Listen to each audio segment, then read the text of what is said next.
వైఎస్ఆర్సీపీ అధికార ప్రతినిధి రజనీ గారు మనతో పాటు ఫోన్ లైన్ అందుబాటులోకి వచ్చారు ఇదే విషయం పైన తన విశ్లేషణ అందించేందుకు. రజనీ గారు నమస్తే. హలో రజనీ గారు నమస్తే. నమస్తే అండి. ఇవాళ మొత్తం మీద 1వ తారీఖున పెన్షన్లు అందే పెన్షనర్లు కానివ్వండి, వికలాంగులకు కానివ్వండి, వాళ్ళ పెన్షన్ అందకపోవడానికి కారణము చంద్రబాబు నాయుడు అని మీరు ప్రచారం చేస్తున్నారు. కారణం అది కాదు, ఖజానా ఖాళీగా ఉంటే దాన్ని చెప్పుకోలేని పరిస్థితుల్లో మీరు ఇట్లాంటి ఒక కొత్త వాదనని తెరపైకి తీసుకొచ్చారనేది ఇవాళ ప్రతిపక్షాలు మీ మీద చేస్తున్న ఒక ఆరోపణ. అసలు ఏంటి అంటే ఖజానాలో డబ్బులు లేక మీరు చేయట్లేదా, లేకపోతే ఇవాళ ఎన్నికల నియమావళిలో భాగంగా వాలంటీర్లను ఉపయోగించుకోకూడదు అన్న దానికి మాత్రమే కారణమా?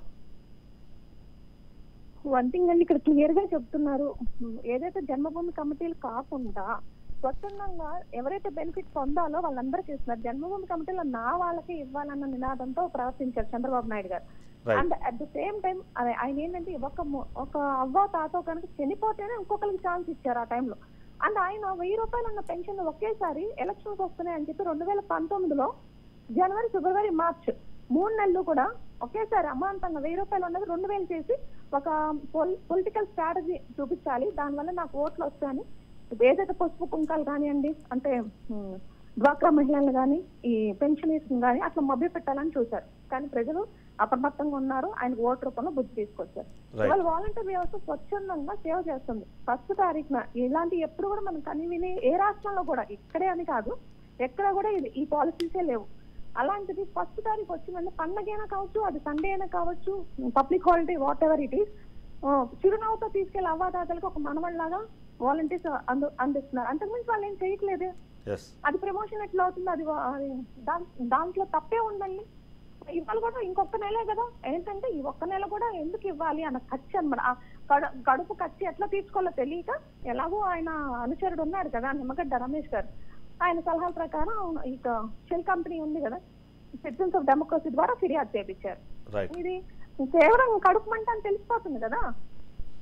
కానీ అంటే కడుపు మంట అని మీరు అంటున్నారు, ఒకవేళ నిజంగానే మీకు ఇవ్వాలన్న ఆలోచన ఉంటే సచివాలయ వ్యవస్థ ద్వారా కూడా ఇప్పించి ఉండొచ్చు. అలా కాకుండా మీరు కేవలం చేస్తున్నాము. ఇప్పుడు సచివాలయ వ్యవస్థ ద్వారా ఒకటండి, ఇవాళ సమ్మర్ ఎట్లా ఉందో అందరికీ తెలుసు, ఇక్కడ వేడి ఎండలు ఎలా ఉంటాయో తెలుసు. అవ్వ తాతలు అంటే 60 ఏళ్ళు పైబడిన వాళ్ళే ఉంటారు. వాళ్ళు వచ్చి లైన్ లో నుంచొని తీసుకునే బదులు ఇంటికెళ్ళి ఇస్తున్నాం, అంతే కదా మేము చేసింది. అంతేకాని మీరు జగనన్నకే ఓటేయండి మేము చెప్పినా వేస్తారు, చెప్పపోయినా వేస్తారు. కానీ అక్కడ అలా కాదు కదా. ఇప్పుడు మీ పార్టీ డైరెక్ట్ గా వాలంటీర్ వ్యవస్థని మీ సైన్యంగా అభివర్ణించే ప్రయత్నం చేస్తున్నారు. మీకు మరొక క్యాంపెయినింగ్ కి ఒక ఫోర్స్ లాగా మీరు అభివర్ణించే ప్రయత్నం చేశారు. దానివల్ల అది సమస్య వచ్చింది. నిజంగానే వాళ్ళు స్వచ్ఛందంగా పనిచేస్తున్నారు, వాళ్ళని ఒక వ్యవస్థ లాగా వదిలేస్తుంటే బాగుండేది. కానీ మీరు మీ సైన్యం లాగా వాళ్ళని చెప్పే ప్రయత్నంలోనే ఈ మొత్తం తంతుకి ఆజ్యం పడింది అన్నది. నేను స్వచ్ఛందంగా పనిచేస్తున్నారని నేను చెప్పుకున్నా, ప్రతిపక్షం వాళ్ళు ఏకీభవిస్తారా మాతో? వాళ్ళు ఒప్పుకుంటారా? వాళ్ళు ఒప్పుకోరుగా.